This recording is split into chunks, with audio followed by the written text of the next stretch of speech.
आज आम super tasty चना मसला तैयारी करबा। रुटी परोटा नान पूरी कुलचा सबुथ यहाँ बहुत बढ़िया टेस्ट लगे। आपण मैंने तो चना मसला तैयारी करुवे थे ये बनई कि देखो आपण मानक निश्चित भाव में बहुत पसंद आसो। ढाबा कि रेस्टोरेंट जो भाई काबुली चनाटा तैयारी हुए ना आपको से भाई टेस्ट लगे।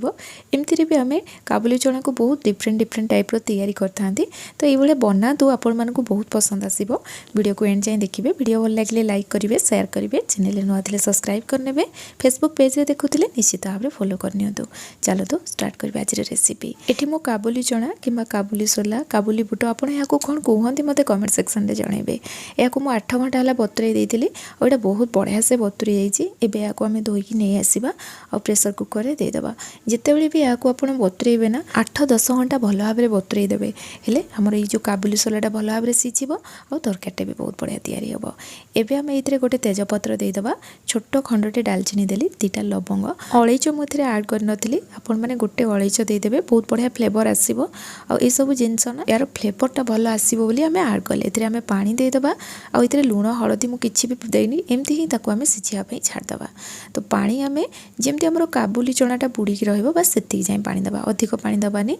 हाई फ्लेम रे मुझे गोटे हुइसिल आसला लो फ्लेम रे ना मुझे 6-7 मिनिट एमती कुक करी। ये देखो काबुली चना बहुत बढ़िया से सीझी जाइए। बहुत गरम थिला से मुझे स्पून रे प्रेस करके आपको देखा जमी प्रेस करू करू यहाँ मिसीज बस से टाइप काबुली चना को आम सिझेबा।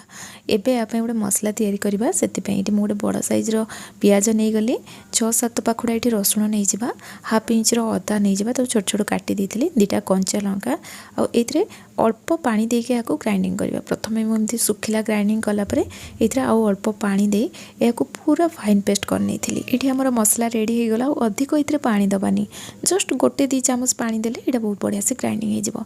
एबे गोटे बड़ साइज टमाटो नबा आउ जो काबुली चना को आम सिझे ना से अल्प ये आड करवा आउ या पेस्ट करनबा जहाँफल आम ग्रेवीटा ना बहुत बढ़िया तैयारी हम। ये आम चना अधिक दबानी गोटे मुठा भाया देदेबा। तो ये अल्प पानी दे या पूरा फाइन पेस्ट कर नहीं आसवा। तो मसला आम रेडी हो गला।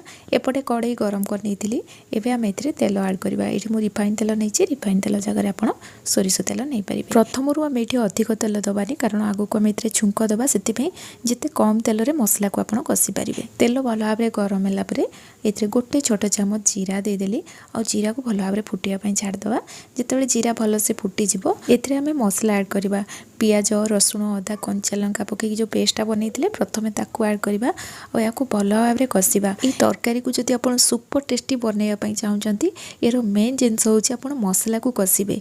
ये जो स्टेपटा आप करेंगे टे समय लगे मुझे ना 6-7 मिनिट पाखापाखि कषी पूरा लो फ्लेम रे। प्रथम पानी ड्राए हाँ जाए आम हाई फ्लेम रे या कषिदेवा तापर लो फ्लेम रे यार कंचा स्मेल जावा जाए या आम भल भाव में कषा। जेहेतु आम ये पियाज को पेस्ट करके ना भल से न कषिले यार कंचा स्मेलटा रही मसला को ये भल भाव में कषि सारापर ये हलदी गुंड काश्मीरी रेड चिली पाउडर और धनिया गुंड गोटे चामच आड कली या टिके भाजिला ये आम टमाटो पेस्ट आड करदे और टमाटो पेस्ट ग्राइंडिंग करते जो जार अल्प टे पानी दे आड कर देती। एबे या आम भल भाव में कषा जमी यार पानीटा पूरा ड्राए हो यार कंचा स्मेल जमी रही। प्रथम हाई फ्लेम रे मु कषि देती पानीटा ड्राए है लो फ्लेम रे 3 मिनिट पाखापाखि एमती मु कषी मसला ये भल भाव में कषि हो गला। ये आम अल्प पानी देदेबा तलू मसला लगे पर्यंत आपड़ या भाजबेनी मसला जदि तलू लगे तरकारी टेस्ट चेंज हो।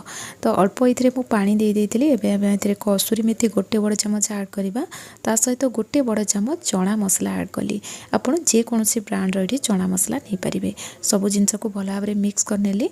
तो ये ना एबे आको आम कभर करके कुक करवा से आउ अल्प ये पानी आड कली। एबे आम गैस रो फ्लेम लो करी 3 मिनिट पाखापाखि या एमती कुक करवा जिते भल से सीझब तार फ्लेवर टेस्ट बहुत बढ़िया आसो।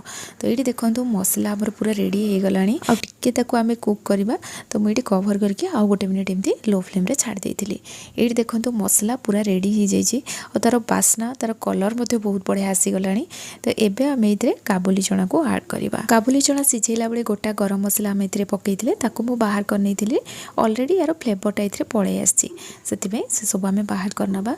ये चना मसला को आम मिक्स कलापर ये मुझे स्वाद अनुसार लुण दे दूँगी कारण लुण आम टोटाली देना आउ आमचूर पाउडर गोटे छोट चामच ऐड कली अधिक पकेबानी ना खटा हो गोटे छोट चामच ऐड कर सब जिनस को मिक्स करना। ढाबा कि रेस्टोरेंट तैयारी होता चना मसला पोमिग्रेनेट पाउडरटा यूज करा जाए किंतु सेटा तो मो पाखे नाला से अल्टर मुझे आमचूर पाउडर यूज कली अधिक किंतु देवेनि सेटा पकेले कौन ये गोटे चटपटा टेस्ट आसो हल्का टिके खट्टा माने अधिक रही से मुझे कहली कम क्वांटिटी देवे टेस्टा बहुत बढ़िया आसे आप पकेले जानीपारे। तो ताकू पकेला ये मुझे गोटे मिनिट गैस फ्लेम लो करके फुटेला गरम मसला गुंड ये पकईली आउट ग्रेवी जी अच्छी जदि आपन को आउटे पतला दरकार आप पानी गरम करके दे पारे। एपटे मुझे तड़का पैन गरम करनी ये तेल देदेली अल्प टे हेंगू पकईला अदा को पूरा स्लाइस काटी पकईली कंचा लंका को मझिरू कट लगे 3टा कंचा लंका देदेली काश्मीरी रेड चिली पाउडर पकईला सांगे सांगे मिक्स कर आम छुंक देदेबा कवर करदेबा गैस फ्लेम लो करके गोटे मिनिट जाए लास्ट एमती छुंक देदेले तरकारी टेस्ट बहुत बढ़िया आसे अदा को जो पकईली ना पूरा पतला पतला स्लाइस आम काटा ये आम धनिया पत्र देदेबा फाइनाली ये तरकारी रेडी हो जाए या कवर करके 4-5 मिनिट छाड़ देती सर्व करी। ये मुझे ग्रेवी को पूरा बहलिया रखी आपड़ चाहिए पतला करेंगे किंतु एमती बहलिया रही रुटी परोटा सहित खावाई बहुत बढ़िया लगे। आज तरकारी आपण केमती लगे मत निश्चय कमेंट सेक्शन में जनइबे। जदि रेसिपी पसंद आसो वीडियो को लाइक करने जमा भी भूलें। पुणी आसबि नुआ रेसिपी नहीं कि से पर्यंत रखुची। धन्यवाद।